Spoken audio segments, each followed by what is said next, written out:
What up, Super Fun Force? It's Captain Gamesta, and I'm back with another Star Wars Vintage Collection figure. This time IG-11 from Season 1 of The Mandalorian.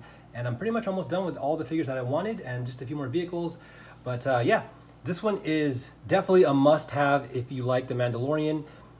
Cool character. I admit he is on the, I guess, not the best looking side of things. You know, it's not the most appealing robot, but it does have that retro charm and it looks, I guess, quote unquote, believable for its time. And in a way, it fits into the Star Wars universe. You know, it's a very, like, I guess you could say doable, right? It's not like super action, hyper mecha style from anime, which obviously I really like. But I do appreciate this kind of like retro and kind of like dingy looking style that Star Wars is known for. Again, it's part of Star Wars' charm. Things that were able to be made in the physical back in the 70s and the 80s. Now, obviously, IG-11 could have been done, or is done completely CGI.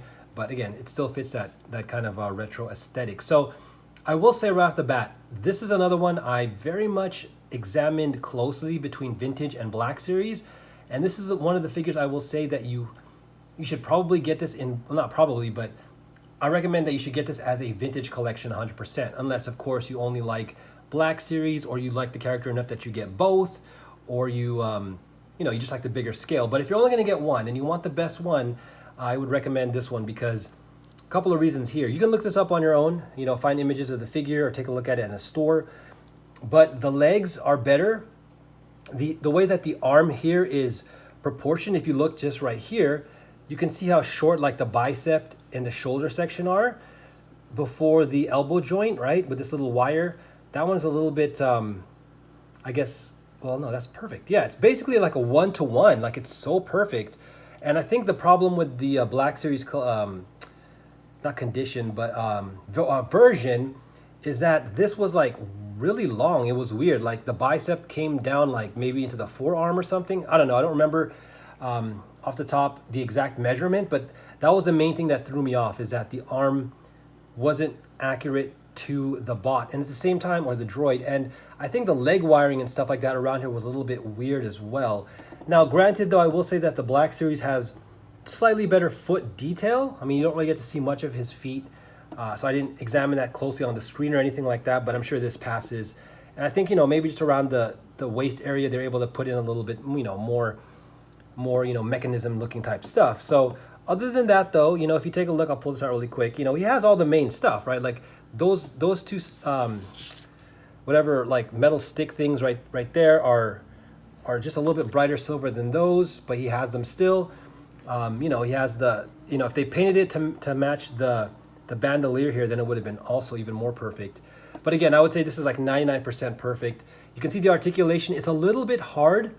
It is somewhat of a flexible rubber, but I'm still a little cautious because I remember like when I first bent the the bicep here at the shoulder or at the elbow, it feels like you can snap it. So, you got to hold it firmly and do it a little bit slowly and gently. But other than that, like, look at the all three sections of the head rotate, the top, the middle eye, and even the mouth section, really, really cool.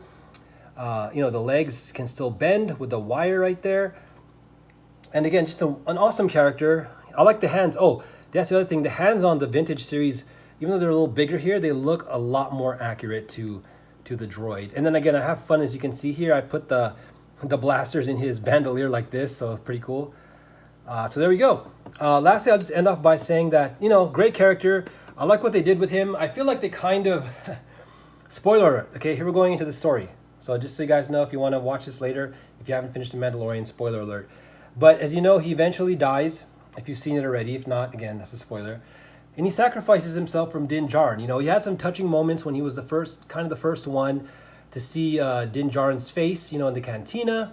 And then, later on, he helps them, escape, and he sacrifices himself, in that lava or whatever, so he can, prevent the troopers from getting, Din Djarin and Cara Dune and, what's his name? Moff,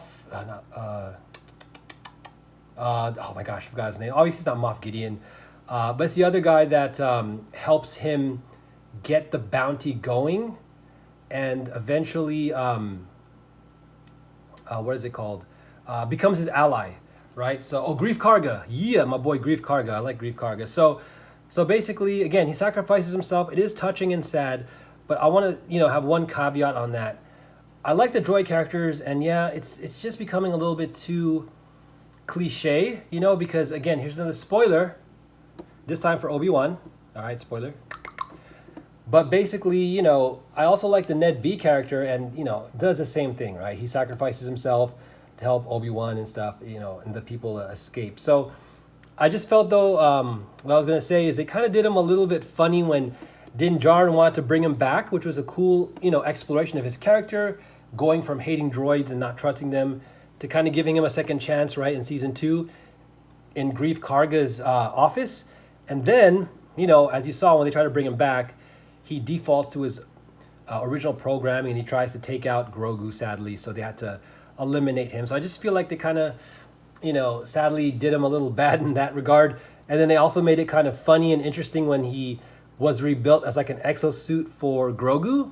I thought in a way that was kind of like cute, but at the same time I was kind of like, well, just to let his memory have been, left intact. So, but I don't know. I said it would have been a funny development. I'm pretty sure they're in the works. If they do release a Grogu IG-11 exosuit, I'm not sure if I'll buy it. I mean, I kind of would, but we'll see. We'll see what happens. Either way, I got the original one here because I still do like the character. It's interesting we don't see as much of them wandering around anymore since they were supposedly the standard class for assassin droids, which, after seeing them in Mandalorian, kind of makes sense, right? The 360-degree vision, they're slim, hard to hit. They're still fast and strong, shooting the weapons, whatever. So they make sense. But again, this one had obviously a bit more personality and connection to Din Djarin. So there you guys go. This is the IG-11 Vintage Collection. And again, for the reasons I mentioned, if you only are going to get one version of him, get the Vintage Collection. If you're deciding between the two, otherwise you're just going to get the one that fits your preference for scale. And again, if you really like the character Mandalorian, then you're obviously just going to get both. But there you guys go. So let me know in the comments what you think of the character, the series, and which figure you got and why. Either way, you can't go wrong with both either. But again, I prefer this one though. All right, guys, don't forget, keep your faith, say a prayer, spread that love, be positive, be thankful. We'll come back at you. Peace.